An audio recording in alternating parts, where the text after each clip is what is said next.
अस्सलाम वालेकुम। National security committee के इजलास में मुल्क में अमन व अमान की सूरत हाल बेहतर करने के लिए और पाकिस्तान को कैसे आगे बढ़ना है, दहशतगर्द ग्रुपों को कैसे काबू करना है और बलूचिस्तान के और खैबर पख्तूनख्वा के उन इलाकों में जहां शोरश बहुत ज़्यादा बढ़ चुकी है उसके ऊपर काबू पाने के लिए हिकमत अमली क्या होनी है। कहीं ऑपरेशन करना है, बाज़ इस्लाह ऐसे हैं जहां टारगेटेड ऑपरेशंस करने पड़ेंगे, उसके लिए हिकमत अमली क्या होगी। क्या पॉलिटिकल सपोर्ट साथ होगी? क्या वो दहशतगर्द जो पकड़े जाएंगे उनका ट्रायल जो है रेगुलर कोर्ट्स में होगा या मिलिट्री कोर्ट्स में होगा। इस तरह के बहुत से सवालात हैं जो NSC के इजलास के बाद हमारे सामने आते हैं।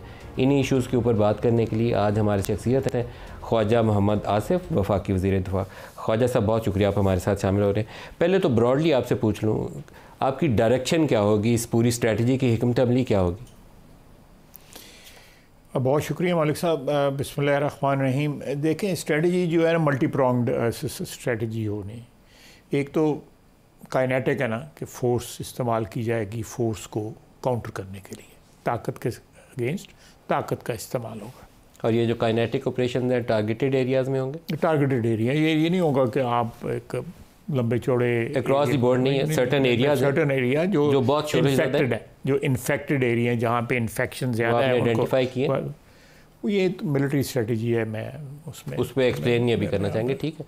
क्योंकि ब्रॉडली हमें कुछ इलाकों का पता है, जैसे खैबर पख्तूनख्वा में चले जाएँ तो उनके जनूबी अजला बहुत सूरत हाल ख़राब है। वो तो ये तो मीडिया में नज़र आ रहा है ना कि कहाँ ज़्यादा, शाम के बाद आप जा नहीं सकते वहाँ। इसी तरह बलूचिस्तान के सर्टेन डिस्ट्रिक्ट्स हैं, वहाँ आपको अंदर जाना पड़ेगा। बिल्कुल दुरुस्त कह रहे हैं, बिल्कुल दुरुस्त कह रहे हैं।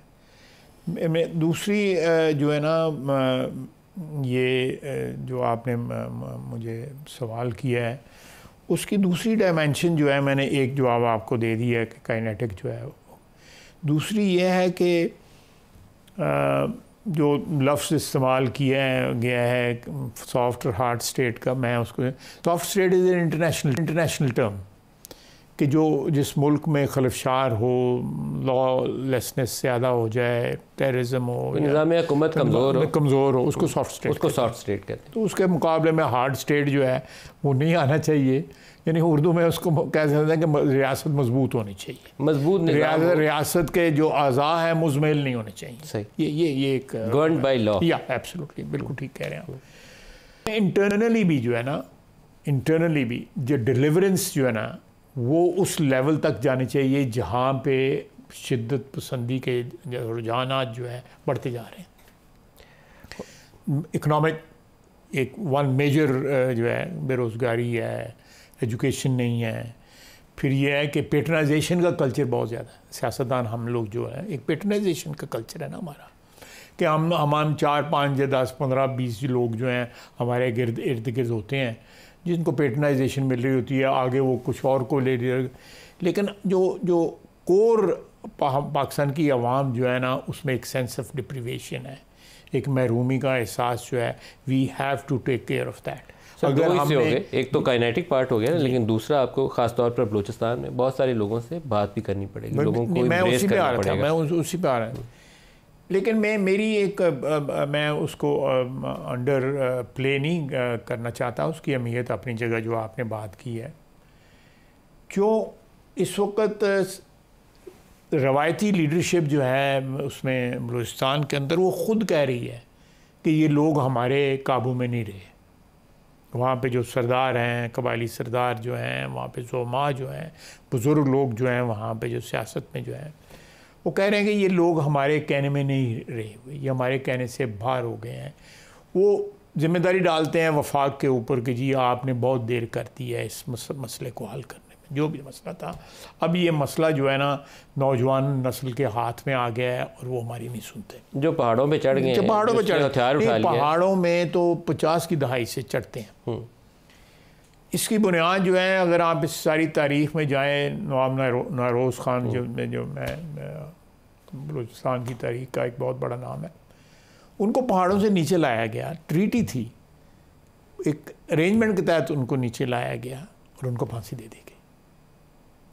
Flagrant violation of the understanding. इतनी बुरी जो है किसी खिलाफ वर्जी जो है, एक द वर्ड ऑफ ऑनर, एक मुआहदे की जो है जो अयूब खान ने की और उनको फांसी लगा दी। बुकटी वाले मामले में दोबारा गलती तो उसके बाद फिर हुआ उसकी जिम्मेदारी किस पर? बुगटी वाले वाकई जनरल मुशर्रफ अकेले का फैसला? जी बिल, जनरल मुशर्रफ उस वक्त इक़्तिदार कुल उसके पास था जिस वक्त ये वाक़या हुआ है, किसी और के पास तो नहीं था। आप ये तो नहीं कहेंगे शौकत अजीज़ के पास था या किसी और वज़ीर आज़म के पास था। तो वो तो देर जिस तरह एक फंक्शनल रोल अदा कर रहे थे, बाकी power rested with the president Musharraf. You have to understand कि यहाँ पे हमारे दो डिक्टेटरों ने अपने आप को फोर्टिफाई करने के लिए, अपना इक़्तिदार महफूज करने के लिए, अपने इक़्तिदार को तूल देने के लिए जो है, पहले जनरल ज़िया ने अफ़गानिस्तान में इंटरवीन किया, वो जहाद नहीं था। मैं आपके सामने बिल्कुल बादशाह, वो जहाद नहीं था। आप लोग तो उसके साथ थे? बिल्कुल साथ थे। आप लोगों की गलत पॉलिसी? मैंने असेंबली के फ्लोर के ऊपर उस रफाकत का जो है ना उसकी माफ़ी मांगी। लेकिन उस जहाद को सपोर्ट करने की भी तो माफ़ी मांगनी चाहिए। बिल्कुल, मैं तो ओपनली कई सालों से इसको क्रिटिसाइज़ कर रहा हूँ। कोई जहाद नहीं था, वो जंग थी बड़ी पावर्स की।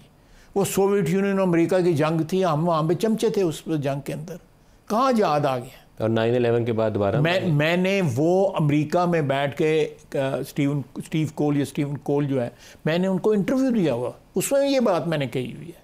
मैं कहा कैसा जहाज जो है, मैं कहा यहाँ आके आप उनको वाइट हाउस में बुला के जो है रोटियाँ खिलाते थे, वो जो जिन लोगों को आज आप टेररिस्ट कहते हो। आई थिंक रेगन ने उन्हें वाइट हाउस में मिले थे उनसे। अमेरिका में बिल्कुल मैंने ये कहा उधर, मैं आपको क्लिप भिजवाऊंगा जो मेरे इंटरव्यू का। लेकिन 9/11 के बाद हम दोबारा वही काम किया जो 9/11 के बाद जो है फिर जनरल मुशर्रफ साहब को सपोर्ट की ज़रूरत थी, लेजिटिमेसी की ज़रूरत थी, पीछे एक बिग पावर जो है उसकी पुष्पनाई की ज़रूरत थी। उन्होंने पूरी कौम को झोंक दिया जो है 9/11 के बाद जो है। अब 9/11 के मतलब ये सारे सवालात जो है अमेरिका में पूछे जा रहे हैं कि 9/11 के पीछे आखिर है कौन था। वो तो यहाँ बैठा हुआ था, जो भी टेररिस्ट थे तो यहाँ पहाड़ों में कहीं बैठे हुए थे, वो बैठ के 9/11 उसके जो है। आपको शुबा है कि उसामा बिन लादेन था या नहीं था? देखें, ये तो एक स्टेटेड है ना, तारीख का हिस्सा बन चुका हुआ है कि उसमें अफ़गानिस्तान की ये साजिश तैयार हुई थी और वो बंदे जो है। अब तो आप वज़ीर दिफा हैं, सारी इतलात होंगी आपके ख्याल में सारा कुछ? नहीं, मैं इस किस्म की चीज़ें तो अब क्या डिस्कस होनी है। इस चीज़ को जो है 25 साल गुजर गए हैं इस सारे मसले को जो है। लेकिन आप देखें कि जो ये मसले मसाइल जो हैं, जब जो बड़ी पावर गेम स्टार्ट होती है उसके अंदर आपको थोड़ा इंतज़ार करना पड़ता है और सोचना भी पड़ता है कि ये कहाँ इसके ताने बाने हैं, कहाँ जो है वो। सर, जो NSC का इजलास पिछला हुआ था उसमें भी आप शामिल थे, उसमें हुकूमत PTI की थी, आपने उस मीटिंग को अटेंड किया था जब ये इन लोगों को पाकिस्तान दोबारा लाने की बात की गई थी। आप थे उस मीटिंग में, शहबाज शरीफ साहब भी थे। उस मीटिंग के बाद हमने बहुत से लोगों से सवाल किया, मेरी ये आप लोगों पे तनकीद है, उस पर शहबाज शरीफ साहब जनरल बाजवा की तारीफ़ें करते रहे थे। उनको क्वेश्चन नहीं कर सके कि आप क्यों वापस इनको ला रहे हैं, किस पॉलिसी के तहत ला रहे हैं, किस कानून के तहत ला रहे हैं। ये बातें उस वक्त डिस्कस नहीं करनी चाहिए थी? होनी चाहिए थी। बिल्कुल होनी चाहिए थी। हुई वहाँ पे डिस्कस? नहीं है कि नहीं हुई। मुझे 3-4 लोगों के नामों का पता है, जिसमें 2 PTI के थे, मुराद सईद था और नूर कादरी साहब थे। बाकी एक आध कोई बंदा आपका KP वाला था, बाकी तो किसी ने क्वेश्चन नहीं किया। शहबाज शरीफ साहब की खास जिम्मेदारी थी? नहीं, वहाँ पे क्वेश्चन हुआ है। मैं गवाह हूँ, मैं अंदर बैठा हूँ। आपने खुद क्या क्वेश्चन? देखें, मैंने वहाँ पे बिकॉज मैं बोला ही नहीं, मैंने पार्टिसिपेट ही नहीं किया। करना चाहिए। मैं पार्टिसिपेट नहीं किया क्योंकि मुझे पता था कि ये सारे का सारा एक मामला तयशुदा मामला है और इसके पीछे उसके पीछे अवामिल कुछ और थे। लेकिन वहाँ पे मोहसिन दावर बोला है, मोहसिन दावर ने मुखालफत की, ये सही मुखालफत की। फिर मोहसिन दोबारा बोलने को उठा गया, उसको चुप करा दिया गया, उसको बिठा दिया गया। मेरा ख्याल है अली वजीर वाज आल्सो देयर। KP वाले, भाई मैंने आपको कहा 3-4 लोग हैं। KP वाले बोले, मोहसिन दावर खास सही नाम दिया। कुछ क्वेश्चंस जो हैं वो किए गए हैं वहाँ पे, लेकिन जो आप जो कह रहे हैं वो वाकई वो बात नहीं हुई कि उसकी जो आउटराइट जो है उसको कन्फ्रंट करना जो है। बड़े अपोजिशन लीडर वहाँ शहबाज शरीफ थे, उनको एक पोजीशन लेनी चाहिए थी। ये नहीं कहना चाहिए था कि जनरल साहब आपकी स्ट्रेटजी और आपकी हिकमत अमली है जिसकी वजह से पाकिस्तान में अमन आ रहा है। ये जब आप तारीफ़ों के पुल बांधते हैं तो फिर वहाँ सवाल पूछने की आप गुंजाइश ख़त्म कर देते हैं। देखिए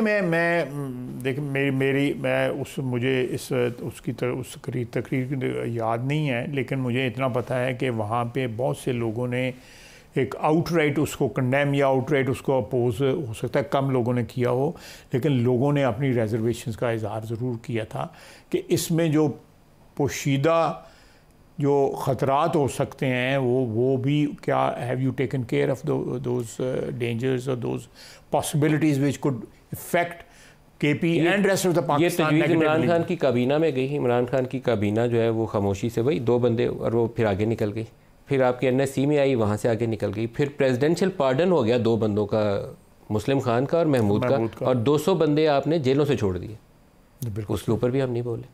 तो फिर तो कसूरवार हम सारे हैं सर। देखिए मेरा मतलब है कि ये पॉलिसी जो है वो तो बेबी जो था, ये इख्तरा या ज़हन की सोच तो थी वो इमरान खान और जनरल बाजवा और जनरल फैज़ की थी।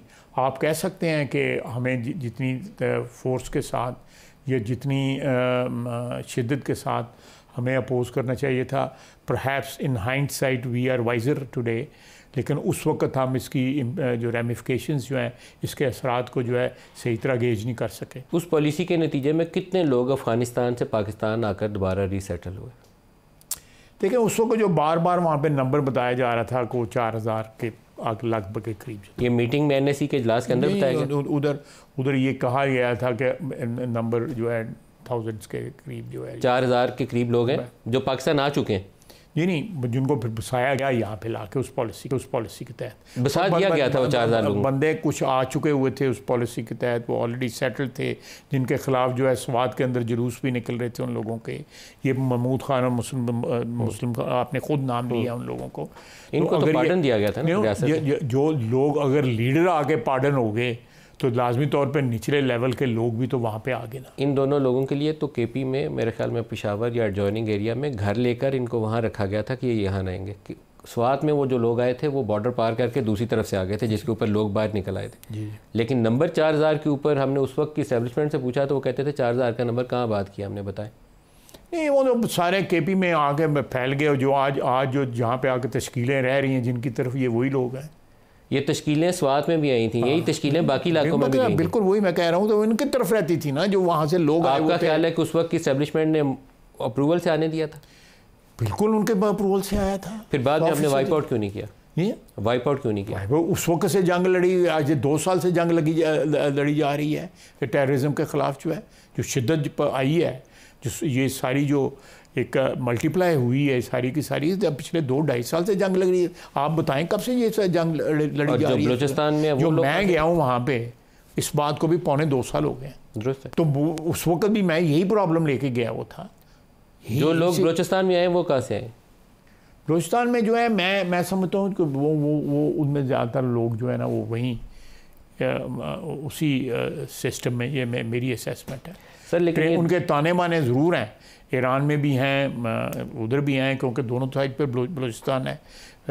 ये मीटिंग के अंदर भी कहा गया कि सपोर्ट इंडिया से भी है, अफ़गानिस्तान से भी है और ईरान से भी है, पैसा भी आ रहा है, फंडिंग आ रही है। देखें वहाँ पे एक्चुअली जो जब हमने वहाँ पे हमला किया है वो इनके हाइड आउट पर ही हमला किया है ना, जो बॉर्डर के पार था। तो वो एक बॉर्डर है, उसकी एक लामतनाही सिलसिला है वहाँ पे रेगिस्तान का। और बॉर्डर के पार कितने लोग हैं जिनको आप ख़त्म करना चाहते हैं? ये नंबर कम है। कितना नंबर? ये जो बलूची टेररिस्ट है, खैर ये अब ये इतनी इन्फॉर्मेशन मैं टेलीविजन पे बैठ के तो नहीं दे सकता कि वो भी सुन रहे होंगे कि मैं कितने नंबर कह रहा हूँ। In thousands and in hundreds? No, they are in, आप कह सकते हैं लो 4 फिगर्स।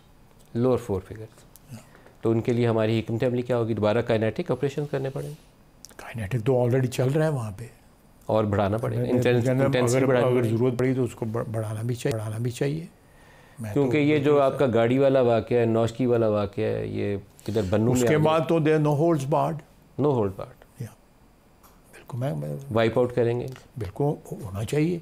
अगर वाइप आउट नहीं करेंगे तो अल्टीमेटली आज नहीं, कल नहीं, परसों नहीं, तो स्टेट के लिए एक बड़ा भयानक किस्म का ख़तरा बन जाएंगे। मीटिंग के अंदर 3 माह का भी कहीं तज़किरा हुआ कि 3 माह में ऑपरेशन करने के लिए फ्री हैंड दिया जाए इन लोगों को?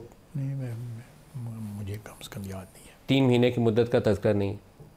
नहीं, उनमें मैं मुझे बिल्कुल इस मीटिंग में ये मुद्दत का मुझे याद नहीं है। तो ओपन एंडेड ऑपरेशन होगा, कोई टाइम फ्रेम नहीं होगा कि 2 माह 4 माह? नहीं, it should be minimum possible जो है को इफेक्ट नज़र आने शुरू हो जाएंगे। No time frame?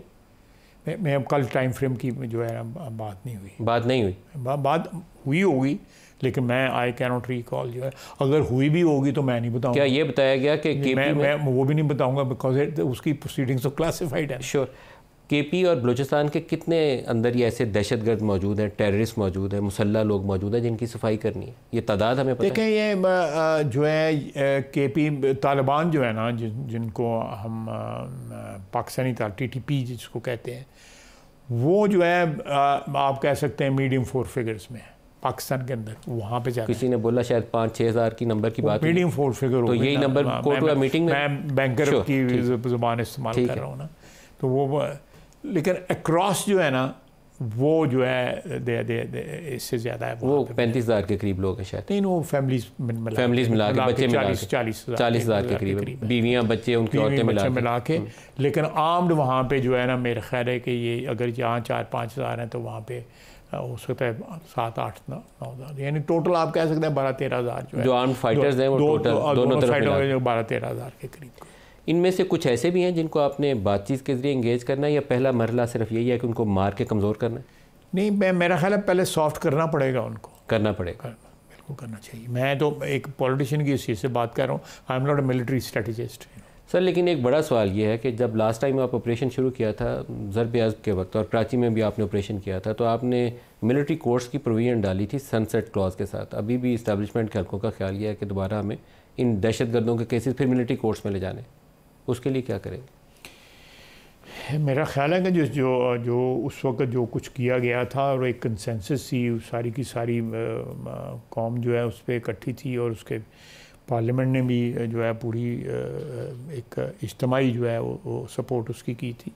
करनी चाहिए, दोबारा करनी चाहिए मिलिट्री कोर्ट्स दोबारा बनानी चाहिए। I am in favour of military. आपकी जमात सपोर्ट करेगी इसको? जी, हम सपोर्ट करेंगे। कल मीटिंग में इस पर डिस्कशन हुई? नहीं हुई, मीटिंग में नहीं हुई। मौलाना फजलुर रहमान या पाकिस्तान तहरीक इंसाफ या दीगर अपोजिशन जमातें वो इस पर क्या मौक़िफ़ इख्तियार करेंगी, वो बड़ा मानी खेज़ होगा। उसके बगैर आपको आगे बढ़ाते हुए पॉलिटिकल मैदान में कह लीजिए चैलेंज दरपेश होगा एक।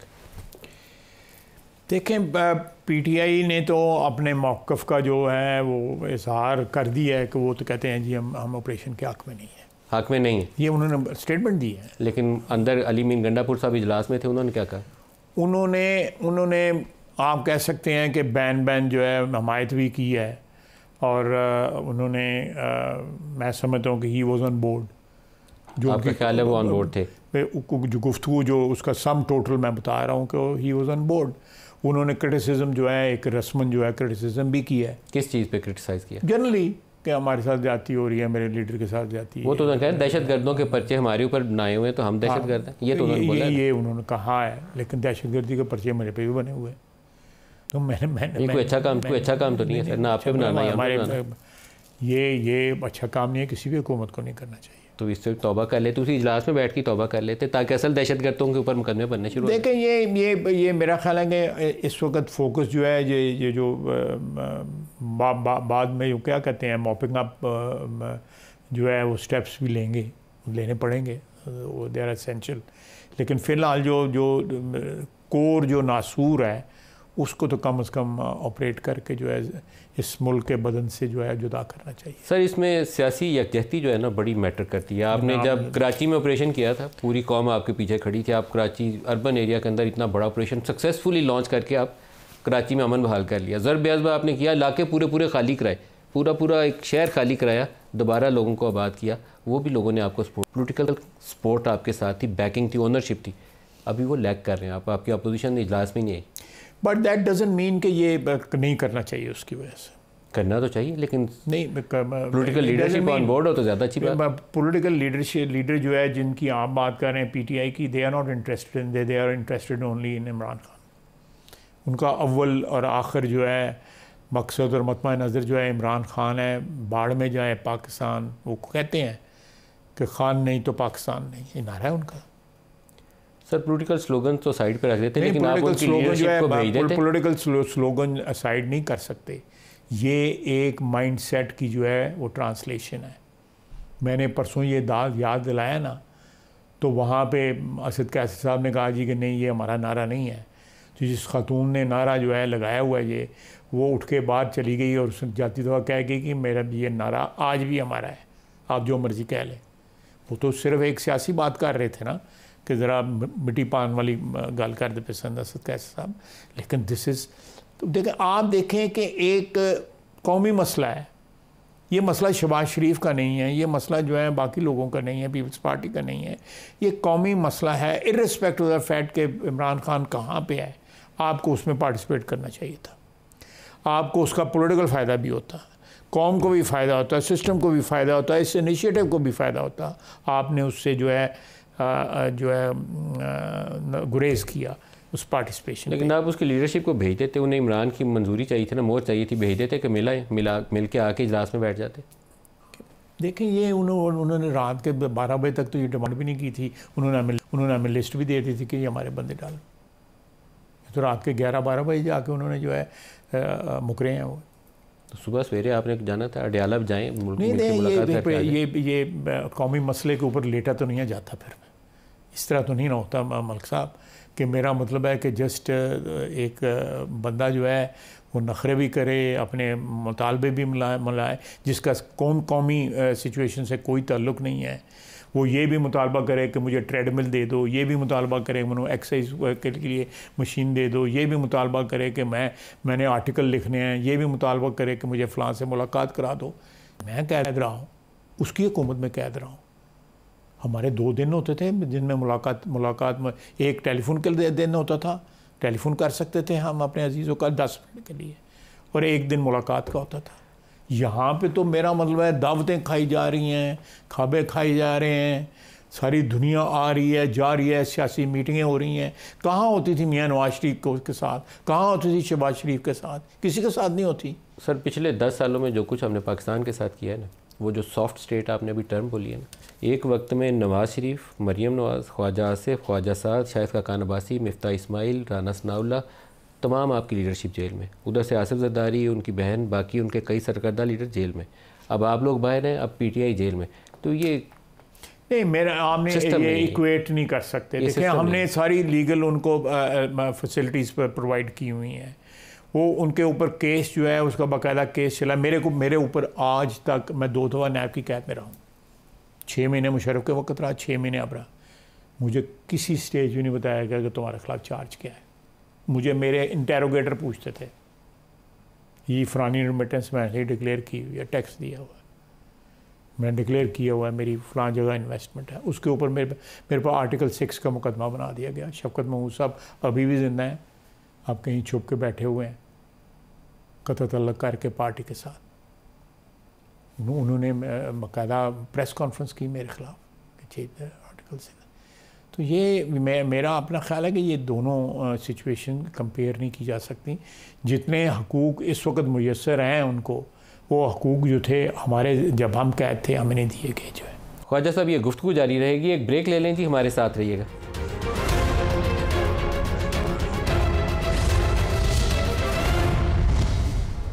प्रोग्राम में दोबारा खुश आमदीद कहते हैं। ख्वाजा साहब, नवाज़ शरीफ साहब कल इजलास में क्यों नहीं आए? वो इस वक्त पिछले 20-22 दिन से, बल्कि मुलाकातों से भी वो गुरेज करते हैं। मैंने खुद 2 दफ़ा कोशिश की है मिलने की। Health condition? Health condition. तो हेल्थ कंडीशन इतनी वल्नरेबल है उनकी कि वल्नरेबल नहीं है। डॉक्टरों ने कहा है कि आप अपनी एक्टिविटीज़ जो है ना ज़रा कर्टेल करें। तो ये तो सीरियस मैटर है। कर्टेल करें और सफ़र से भी परहेज़ करें। मुझे पता लगा है कि उन्होंने आजकल में हो सकता है सऊदी अरेबिया जाएँ, उनका बेटा वहाँ पे रहता है, कारोबार करता है, उसके पास जाएँ। तो लेकिन उनको सियासी जो है ना वो उससे वो परहेज़ करें। 1-2 जगह मुझे नज़र आए हैं वो पंजाब में, लेकिन मुझे ख़ुद उन्होंने मैंने बात की आज से कोई हफ़्ता पहले, तो कहने लगे यार मेरी तबीयत थोड़ी सी सेहत की वजह से हाल ही नहीं, मैं तो जो कहूँगा फिर मिलना ही। तो ये मुझे कहा मतलब इतना सीरियस मैटर है कि उन्होंने आपसे भी नहीं मिला? मैं अब बता रहा हूँ आपको। Then it's a very serious matter, क्योंकि आप मेरा एक ज़ाती तल्लुक़ है, मैं I can just walk in. लेकिन कल वाले इजलास में आसिफ जरदारी साहब भी होते तो अच्छा होता। इनका president is part of the parliament. नहीं, नहीं वो उस तरह नहीं है ना, वो प्रेसिडेंट बजाते खुद एक इंस्टीट्यूशन है लेकिन ये वो एक आप खुद अदारा है, कौमी मसला है। उनकी पार्टी थी, उनका चेयरमैन मोहसिन नकवी साहब की भी आई थिंक हेल्थ कंडीशन है जिसकी वजह से 15-16 साल से जो ट्रीटमेंट में है, अभी भी वो इलाज की घर से पाकिस्तान से बाहर है। अच्छा, मुझे नहीं पता, लेकिन मैंने उनको बहुत दिनों से फ़ोन कर रहा हूँ, वो फ़ोन नहीं अटेंड। वो उनकी भी सेहत का मसला है, मैंने बल्कि उनकी खैरियत आज ही दरियाफ्त की थी तो उनका मैसेज आया हुआ, उनकी भी हेल्थ कंडीशन है। तो ये कितना ही हाई प्रोफाइल मीटिंग थी, लेकिन ड्यू टू सर्टन रीजन हमारे की लीडर्स इमरान खान जेल की वजह से, नवाज शरीफ सेहत की वजह से, नकवी साहब भी अपनी सेहत की वजह से, और जरदारी साहब पाकिस्तान से बाहर थे, तो किसी की भी पार्टिसिपेशन उसमें नहीं। लेकिन Bilawal was there, his whole party was there.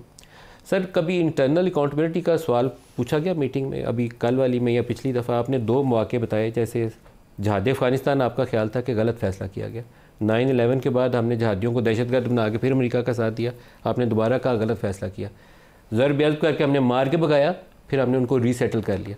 तो इंटरनल अकाउंटेबिलिटी पे आपने सवाल किया? मैं देखें, ये इंटरनल अकाउंटेबिलिटी तो का मैं जो है ना वो आप ज़रा उसको थोड़ा सा लिमिट कर रहे हैं। ये कौम को इसका कॉग्निजेंस लेना चाहिए, हमारे आने वाली नस्लों को बताना चाहिए कि हम इस दलदल में किस तरह फंसे, किन लोगों की वजह से फंसे, किन गलत कॉजेज़ के पीछे जो है हम भागते रहे। जो है हमारे कॉज नहीं थे वो, ना 80 की दहाई में सोवियत यूनियन के साथ हमारी कोई लड़ाई नहीं थी, उन्होंने हमें स्टील मिल दी हुई थी और भी कोई यहाँ पे प्रोजेक्ट लगाए हुए थे।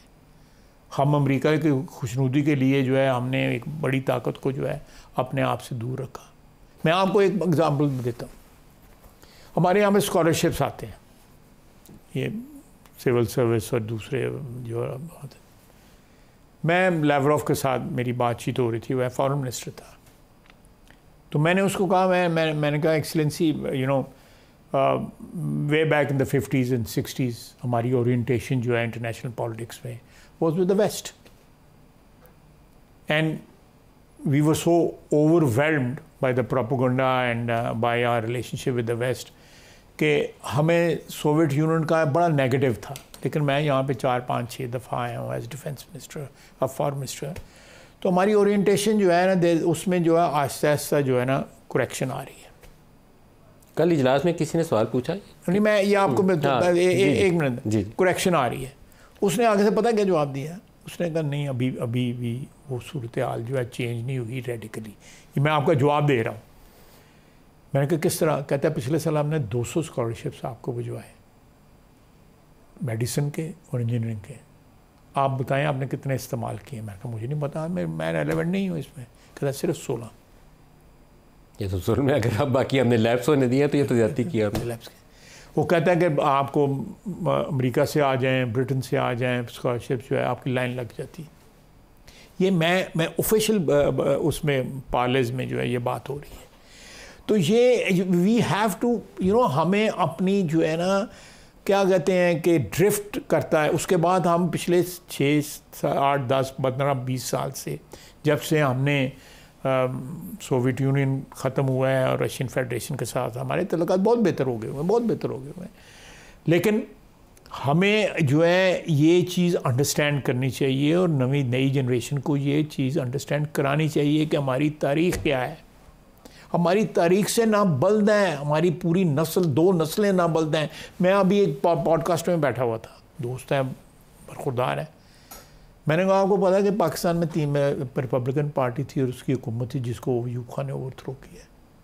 नोबडी नोज अबाउट इट कि यहाँ पर रिपब्लिकन पार्टी थी। सर तो ये जो कौमें जो है ना अपनी तारीख़ को भुला देती हैं या तारीख़ से आशना नहीं होती, जो है फिर तारीख़ भी उनको बुला देती है उनको। सर इंटरनल अकाउंटेबिलिटी का सवाल का आपने जवाब नहीं दिया। कल इजलास में किसी ने ये पूछा, ये हमने ये अकाउंटेबिलिटी हम करेंगे ना, ये मैं अकाउंटेबिलिटी कर रहा हूँ ना, बार बार कह रहा हूँ नहीं, बसीयत मैं अपोजिशन में था तब भी कहता था, मैं पिछले ये 10-15 साल से ये बात कह रहा हूँ। लेकिन जिन लोगों को ला के दोबारा बसाने के फैसले किए गए या गलत फैसले लिए गए, बिल्कुल मेरा अपना ख्याल है कि जो माहौल है इसके अंदर ये अकाउंटेबिलिटी ज़रूर होगी, कॉग्निजेंस है, एहसास है। मैं थोड़ा बहुत एहसास नहीं, पूरा एहसास है। क्या कल इजलास के अंदर जिक्र हुआ कि हमने एक जनरल को पकड़ा हुआ है जिनका चल रहा है प्रोसेस? नहीं जिक्र हुआ। क्योंकि यहाँ बार बार तज़किरा आता है कि इमरान खान ने कहा था कि तालिबान ने ग़ुलामी की ज़ंजीरें तोड़ दी। तो जिस वक्त इमरान खान का ये बयान ग़ुलामी की ज़ंजीरें तोड़ने का आ रहा था, जनरल फैज़ वहाँ सरीना होटल के अंदर कह रहे थे everything is under control, Kabul के अंदर। तो यहाँ वो सवाल ऊपर चाय पी रहे थे, तो यहाँ वो सवाल इंटरनल अकाउंटेबिलिटी का सवाल हमारे सामने नहीं। मैं तो इंटरनल अकाउंटेबिलिटी तक ये बात महदूद नहीं रखता। मैं तो कहता हूँ ये अकाउंटेबिलिटी जो है ना पूरी कौम को करनी चाहिए, जो है हमें अपनी भी करनी चाहिए, हमें भी करनी चाहिए ना। We were with general Zia, जब जनरल ज़िया लड़ाई कर लड़े थे हम उसके साथ थे, करनी चाहिए ना। अगर माजी में मैंने कुछ गलत किया है, अगर मैं उससे माफ़ी मांगता हूँ तो माफ़ी मांगना जो है कोई वहाँ तक इज्जत नहीं, उस बेइज्जती नहीं होती उसके। गलतियों का इदराक करते हुए आइंदा के लिए राह सीधी करनी चाहिए, दोबारा दोहरानी नहीं चाहिए। अगर आपको कॉग्निजेंस ही नहीं है, आपको एहसास ही नहीं है कि आपने माजी में ये गलती की है, तो आप किस तरह कोर्स करेक्शन करेंगे फ्यूचर के लिए? सर जो अफगान इधर मौजूद है 31 मार्च की आपने डेडलाइन सेट की हुई है, किसको वापस भेजेंगे 31 मार्च? देखें यहाँ पे जिनकी एंटाइटलमेंट है, मुख्तलिफ इंटरनेशनल जो कन्वेंशंस हैं या हमारी जो अरेंजमेंट्स हैं उनके तहत बिल्कुल रहे हैं, नॉट बियॉन्ड दैट। और जो गैर कानूनी तौर पर है they will have to go back, उनको वापस भेजेंगे। अमेरिकी जाते हुए कई अफगानों को यहाँ छोड़ गए थे, अब वो भी नहीं उसको ले रहे, उनका क्या करेंगे? वो जितनी स्पीड के साथ ये मैंने बड़ी दफ़ा रेज़ किया, मैंने इंटरनेशनल फोरम से भी ये बात रेज़ की है। कई हज़ार लोग हैं वो, मेरा ख्याल है कि 60-70 हज़ार 60-70 हज़ार बंदा है। मेरे ख्याल इससे भी ज़्यादा है, इससे भी ज़्यादा है। वो जा रहे हैं। मैंने लेटेस्ट मुझे याद था, मैं इस वक्त भूल रहा हूँ, कोई लेटेस्ट फिगर जो है कुछ कम हुई है, क्योंकि अगले दिन जो है कुछ जर्मन्स ने या किसी और जो यूरोपियन मुल्क है उसने कुछ उठाए हैं बंदे, वो लेके गए हैं यहाँ से। इसी तरह जो है बाकियों को अफगानिस्तान भेजेंगे, भेजना चाहिए, बिल्कुल भेजना चाहिए या भेजेंगे? नहीं, मैं तो क्योंकि वो बोझ अमेरिका का है, वो हमारा नहीं है। नहीं, अगर अमेरिका डिसोन करता है कि भाई ऐसी नहीं लेके जाने तो उन्होंने कार भेजना चाहिए, कार भेजना चाहिए। और सर एक सबसे बिल्कुल एंड पे आ गया हूँ, बहुत बड़ा इशू है इस सारे टेररिज्म के वाक़यात में। वो कहते हैं कि वो 1 किलोमीटर दूर से वो स्नाइपर्स मारते हैं, अमेरिकी असला, नाइट विजन उनके पास सारा सिस्टम मौजूद है, हमारे पुलिस वालों के पास नहीं है। अमेरिकी असला जाते हुए अरबों डॉलर का छोड़ गए हुए भुगत हम रहे हैं, उसका क्या करेंगे? ये पहले सवाल करना चाहिए, ये असला छोड़ के क्यों गए? ये पूछना चाहिए ना, मैं सफारती सतह पे सवाल पूछ रहा हूँ, तो मेरे से थोड़ा पूछना है। मैं पूछ रहा हूँ, मैं आपकी वसातत से जो है हर सतह का पूछ रहा हूँ कि वो इतना असला क्यों छोड़? कभी हमने ऑफिशियली टेकअप किया है वाशिंगटन के साथ इस इशू को? मेरा ख्याल है वो खुद कह रहे हैं कि हमने असला वापस लेना है। भुगत तो हम रहे हैं, भुगत तो हम रहे हैं, लेकिन मैं देखा ना, मुझे बताएं कि कौन सा इशू है जिसके ऊपर मैं खामोश हूँ। मैं आपकी अदालत में पेश हुआ हूँ। ये तो जितने अटैक्स हुए हैं रिसेंट पास्ट के अंदर, ज़्यादातर के अंदर जब हम बाद में पूछते हैं तो वो कहते हैं वो स्नाइपर्स थे, उन्होंने दूर से ना परसों तस्वीरें थी कि ये फ़लाँ मुल्क की वेपन है, ये फ़लाँ मुल्क की वेपन है, फ़लाँ मुल्क की वेपन है। मेरा ख्याल है कि one should try to understand कि ये बाय डिज़ाइन तो नहीं असला छोड़ा गया यहाँ पे। शक तो यही पड़ता है। बिल्कुल, मैं तो आपसे जो आपके सामने सवाल आपसे नहीं पूछ रहा, लेकिन आपकी वसासत से ये सवाल जो है, जो भी असला छोड़ के गए हैं उनके सर जो हमारा ईस्टर्न नेबर है, इसकी इस इलाके की स्टेबिलिटी जो है वो ये इलाका इकनॉमिकली, मिलिटरीली अदरवाइज स्टेबल हो या मिडल ईस्ट स्टेबल हो, मेरा नहीं ख्याल कि जो एक ग्रैंड डिज़ाइन है उसके अंदर ये फिट बैठता है। सर बलूचिस्तान के अंदर सिर्फ हमारे वो जो लोकल डायनामिक्स प्ले नहीं कर रहे, उसके अंदर कुछ और भी डायनामिक्स हैं जो हमें डिस्टेबलाइज करने के लिए प्ले कर रहे हैं। एक इंडिया वाला सवाल सर आपसे पूछना है, यहाँ 20-22 ऐसी असैसिनेशन हुई जिसके अंदर इंडियन स्टेट टेररिज्म इन्वॉल्व था। उन्होंने टारगेट पिक किया, बंदे हायर किए, उन्होंने पाकिस्तानी सरजमीन के ऊपर असैसिनेशन की। अभी 2 रोज़ पहले एक और वाक़या हो गया, हमारे पास उसका कंट्रोल नहीं। हम जाके UN से पूछें, उनको ये डॉजियर सबमिट करें, डिटेल्स दें, दुनिया में ये सवाल उठाएं। मुझे इसमें I will have to check with foreign officer, उसका जवाब दूंगा कि मैं अगर ऐसा कोई रिमार्क दिया तो इट कैन मेरे लिए एम्बैरसमेंट भी बन सकता है। ख्वाजा मोहम्मद आसिफ साहब, वफाकी वज़ीर दिफा, बहुत शुक्रिया आज के प्रोग्राम में आप हमारे साथ रहे। आज के लिए इतना ही, इजाज़त दीजिए, अल्लाह हाफ़िज़।